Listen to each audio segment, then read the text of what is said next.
If you already know me and follow me on my social channels, hi and welcome back. If you don't know me, my name is Jess. I'm a yoga, mindfulness and meditation teacher. So I'm creating this series of free videos to help anybody who is looking for tools and practices to help them to manage and to completely overcome their anxiety. So anxiety is extremely common within a lot of the classes that I teach. So I teach kids like from ages 2 and up, teens and tweens and adults.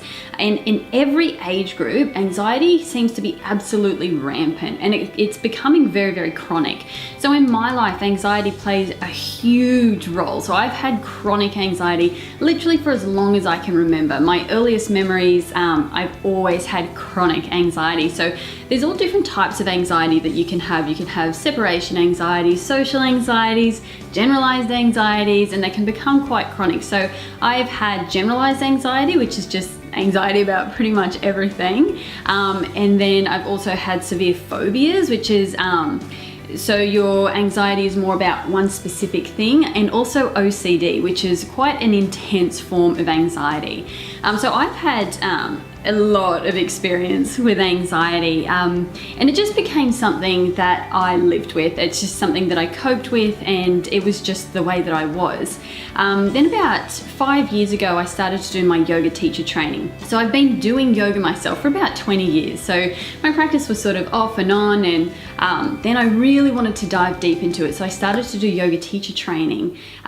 And the type of yoga that I did in my teacher training was quite different than anything I'd done before. It was very mindfulness based. It had a lot of meditation and a lot of mindful movement. And something really amazing happened during the year that I did my yoga teacher training. So we had to do 350 hours of yoga and meditation and stuff like that. And what happened during this time is all of my anxiety and a lot of the internal issues that I had literally just completely disappeared. And I wasn't even trying to do that because, to be honest, I wasn't aware that yoga could really do that, or that meditation and mindfulness actually had the ability to do that.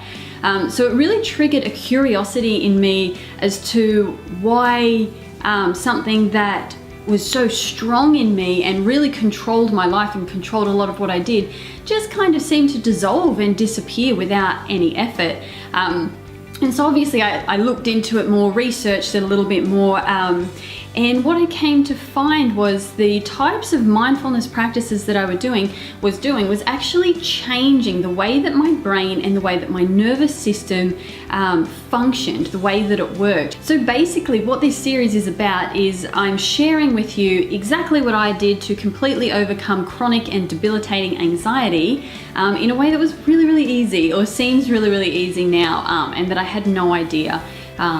I really had no idea of the power of little mindfulness practices and little breathing practices, and basically how they would build over time, because these things in our body, these responses in our body, they do build. They're just like your muscles. So the more that you use them, the stronger they become. So the more that you use the anxiety response, and the more that the anxiety response happens, the stronger it becomes. And it's the same for mindfulness and all of these sort of gentle and subtle practices. The more often you do them, and the more your brain and your nervous system and your endocrine system are all taking this path of calmness and peace, present moment awareness, the more that it's doing that, the stronger that becomes. So this kind of becomes, the more you practice it, the more it becomes your natural state. So I'm designing this series to try to relay to you, or to try to share with you the practices that I did that cured my chronic anxiety. So when people come to me and they say that they're having a bit of anxiety or extreme anxiety and different types of anxiety, and my first thought or feeling is just that there's a way out. You don't have to live with it.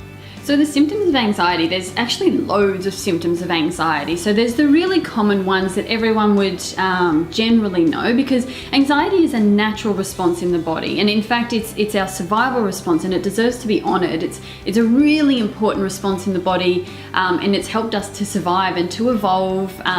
So it's really, really important. The only time it becomes a problem is when it starts to affect your daily life, or affect parts of your normal lifestyle, stops you from doing things, or stops you from feeling good. I think that the worst part of anxiety, stress, overwhelm, those things, is that they block joy, they block happiness, they block those good feelings. And that's what it is designed to do, because it's designed to get you to focus on something, focus on a problem. So that's actually what the response is designed to do. The problem is if it becomes chronic or regular, you're basically never feeling good, or feeling good only very rarely. And I think that this is why anxiety and depression is closely linked, because you're blocked from feeling good. But once you come to understand it, once you come to understand how your body, your mind, and all of these little systems in your body work, you can see how some simple practices can really help you or become a part of your healing journey to completely overcome anxiety. So some of the symptoms you might experience, some of the more common symptoms would be a racing heart, sweating. There's changes in your blood flow, so your digestion changes. So the blood flow is sent to your arms and your legs. So instead of digesting, like we call the relaxed state of the body, rest and digest. But when you go into a state of anxiety, all your blood flow goes to your arms and legs. This is to help you run away in case you're in danger. So your body thinks that you're in danger when you're in anxiety. I actually had a friend recently, and this was amazing. He cut himself really badly, like right down to the bone. Gross, I know. But what he found really interesting is that it didn't bleed for like an hour. And it was really weird. Once it got bleeding, it absolutely went for it. But what I found out is that during anxiety, so during that anxiety response as he's cut himself, the blood vessels actually constrict to stop you from bleeding to death, basically. Sorry, I know that's a bit gross, but what happens is when you go into a state of anxiety, your body does all of these things just in case you're in a massive amount of danger or you've cut yourself or something like that. So when you are experiencing anxiety, even if you haven't cut yourself or you're not in danger, your blood vessels still contract, your heart's beating really, really fast, your brain function changes. So the more evolved part of our brain, the frontal cortex, that actually shuts down, and the primitive part of our brain, it kind of lights up and that gets going, and this is the survival part of our brain. So a lot of things that I didn't understand while I had really chronic anxiety were things like not being able to think clearly and stuff like that. I didn't understand why those things would happen, and it's just simply this response in the body, so you cannot think clearly. But there's all of these tools that you can use to start to switch off that fight or flight response and switch on the rest and digest response and get the blood flowing back in the right direction. There's also a lot of symptoms that people don't talk about, like disassociation, intrusive thoughts. If you go on to, I think it's called anxietycenter.com, I can't remember the exact web address, but I'll put links below so you can see it. There's actually over 100 symptoms of anxiety. So anxiety can show up different in different people. So you can have all of this huge range of different symptoms, and if it becomes chronic or difficult, it can be really, really hard to handle. So what are the causes of anxiety? So the most common cause in our society is psychological thoughts. So your thoughts, one worrying thought is enough to trigger anxiety. So it can be, you can have different levels of anxiety. So a thought might trigger just a little bit of anxiety. You might not even notice the symptoms. They'll be so subtle. A few hormones get pumped out, a few stress hormones, heart races a little bit, you wouldn't even notice it.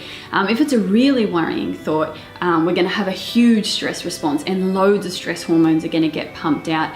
I actually heard a guy just a couple of days ago that I was listening to, a psychologist, Elijah Goldstein, I think his name is, and he coined a term, NUTS, which stands for negative unconscious thoughts. And I love that, because this is at the root, this is the root cause of much of the anxiety in our world. So if we can start to understand our thoughts, or our negative unconscious thoughts, or nuts, and why the nuts are rolling around in your head, if you can start to become aware of them and start to learn how to let them go, which is what mindfulness and mindfulness practices do. They help us to become aware of the thoughts first, because that's the first step, and then secondly, become aware of the fact that we have a choice, we can let them go. And you can also become aware of the nature of your mind through these practices. Now this is absolutely crucial, understanding how your mind operates, because this is different in everybody. It's not important why it operates the way it does, just recognizing the way that it operates. So most of anxiety and anxiety thoughts come from future thoughts, or a future thought, a worrying thought, and an idea that we won't be able to manage that situation, or that situation will be really, really bad. And these types of thoughts cause the anxiety response in our body. I've been speaking to a lot of young kids lately. We're towards the end of the year at the moment.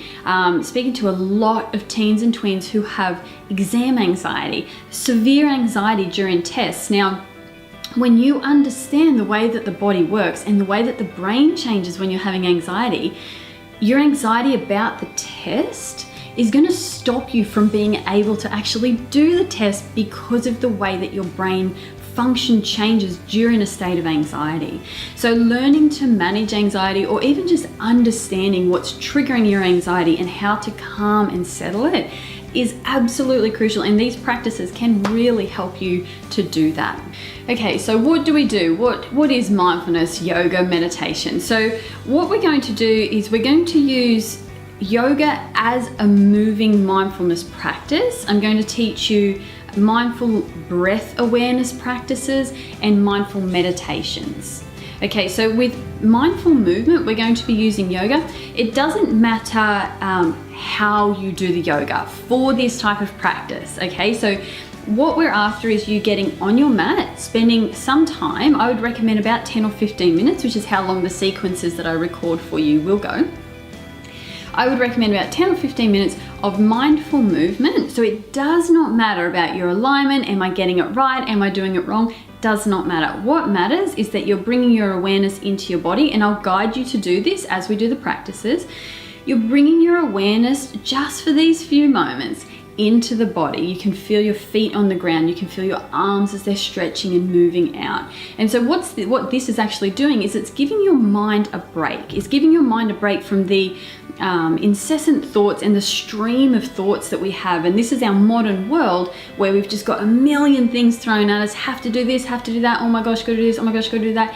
And you can end up in a real state of anxiety. It's overwhelmed. It's chaotic for your mind. So what our practice does is it helps you to bring your awareness back to your body, back to this moment, back to this breath. And so as I said before, it's like a muscle. So the more often we do this becomes your natural state. So you learn how to let some of the thoughts go, some of the stress go, some of the anxiety go, and you can bring your awareness back to the present moment, back to your body. So that's what the mindful movement practice does. So the mindful breathing practices that I'll be giving you, these are absolutely crucial. Learning to understand your breath and its link to anxiety and its link to your wellness is absolutely crucial. I keep saying crucial. It's absolutely crucial because one of the very first symptoms you'll notice of anxiety, and it's definitely my first symptom that for me to realize that I'm having some anxiety, is shortness of breath. So one of the reasons that this happens is during anxiety, all of your muscles, they become tense. So this is, again, so that we can run, we can survive, blah, blah, blah. But what happens is the muscles around your rib cage are going to tense up. Makes it hard to take a breath in, so your breath becomes short and shallow. The onflow from this, what happens from this is that we're getting less oxygen to our cells, our brain included, so things start to happen differently in the body then. And this can actually, this shortness of breath can actually cause further anxiety. Oh my goodness, I can't breathe. And then that turns into panic, so it becomes this vicious cycle. Now you would think, just take a deep breath, right? Because that's going to draw all the oxygen into your body, but because your muscles are tight, it's really hard and you actually feel like you might stop breathing. That cannot happen, but that's the general feeling, and you become even more anxious, and it's this horrible feeling, and my heart goes out to anybody that experiences it because it's horrible. I know how horrible it is. So what the mindful breath activities or exercises do for you is they teach you to start relaxing these muscles and how to get just little bits of more air to come into the body, more oxygen into the body until you're able to take that nice deep breath. And I'll teach you some psychological things that we do. So if you recognize what you do directly after a panic attack or after anxiety, when you've been anxious and you think all this stuff is happening, and then when you realize you're safe, you go, so So that actually sends, that breathing out through the mouth like that and a longer exhale actually sends a message to your brain that you are safe and everything's okay. So sometimes if we can kind of mimic that breath, we're letting our brain and everything know that we are okay, everything's safe, and it can start to switch off this anxiety response in the body. So there's some great breathing exercises that you can do that can really help to switch off the anxiety response. And then mindfulness meditation. So meditation is not for everybody. Some people love it, I love it. Some people do not like it, and that's fine. With all of these practices, you don't have to do them, but I would recommend trying them. If you have anxiety, you've got nothing to lose, try these few practices that I put on here, and you will know quite quickly whether or not they make you feel better. So mindful meditation is really just present moment awareness. So like I said before, a lot of the anxiety that we have in our modern day is psychological. It's from our thoughts. So these practices will bring your awareness back to the present moment, bring your awareness to your thoughts, and they will also teach you how to let go of your thoughts. Okay, so that's basically what this series is going to be all about. So some common questions that I get, how much yoga, mindfulness, meditation should I do each day in order to see some results? So I would recommend 30 minutes a day and breaking that up into two 15-minute sections. So do 15 minutes in the morning, 15 minutes at night. And 15 minutes in the morning, I would recommend 10 minutes of yoga or mindful movement and a 5-minute breath practice. And then in the evening, before you go to bed, in order to be able to let go of the day and ease into a peaceful night's sleep, and a good night's sleep is also really important in overcoming anxiety. So I'll talk a lot about that through the series, because when we go through anxiety, our body is full of stress hormones and they actually stay elevated while we're asleep. So if we need to learn how to get those stress hormones down. So doing yoga and a mindfulness meditation before bed, 10-15 minutes, whatever you can do, is really going to help you to overcome anxiety. Now, if you can only do 5 minutes a day, or you need to skip some days, that's fine. What we don't want to do is put more stress on you and increase your anxiety by now thinking, oh, I have to do 30 minutes a day of this and I have to do this. Not at all. If you've only got 2 minutes a day for your practice, or a moment, I'll teach you mindfulness practices that literally take 1 second. So even if you cannot get onto your mat, you haven't got 30 minutes, you haven't got 10 minutes, through this series I will teach you practices that you can just use in your everyday life. And I've been there. I'm a mum of 2, so I've had plenty of times where it's not just a day, but weeks or even months where I just don't have the time to practice. But I know how important it is, so you can incorporate it into everyday life. I'll show you how to do hand washing practices, mindfulness walking practices, mindfulness eating practices. So there's all of these things that you can do to help your, let's call it your calm muscle, to help your calm muscle grow and to help shrink the anxiety muscle, or this anxiety response that is going on in your body. So my recommendation would be a minimum of 30 minutes a day if you are able to do that. If you're not able to do that, that's fine. If you can do more, the more the better, right? So if you think that you might be able to do 2 25-minute sessions, get up 25 minutes earlier in the morning and head into your bedroom at night for 25 minutes before you go to bed. If you can do that, the more the better. Okay, so do you need any experience to do the yoga? Absolutely not. Absolutely not. There's nothing fancy about this yoga. You don't need to be strong or flexible. This really, really is just about moving the body and bringing the mind and the awareness back into the body, get that energy flowing again and stopping that anxiety response. So absolutely no experience needed for this type of yoga. Okay, do you need any equipment? No, none. Do not get caught up in thinking that you need particular clothes, particular mats, none of that stuff. Just what you're wearing and the carpet in your bedroom is fine. If you do have a yoga mat, great. Blocks and straps can help. If you have if you're lacking in flexibility, blocks basically bring the ground up to your hands. If you don't have blocks, you can use things from around the house. You can use books, cans of food from the cupboard, you know, just anything solid. but you definitely don't need anything to experience the benefits from a mindfulness yoga practice.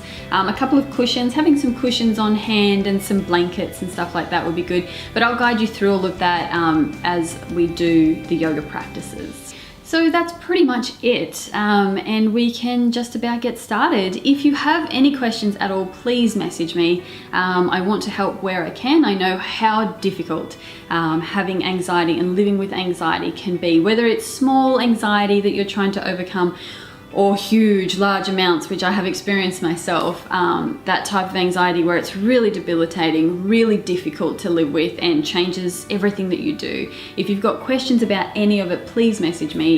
You can find me on all of my social media pages. I'm on social media like every day. So I'll put links below to the places that you can find me. And I've got some other yoga offerings as well, free ebook and some other videos and stuff that might be helpful. So contact me anytime if you have any questions about anything at all. All right, let's begin.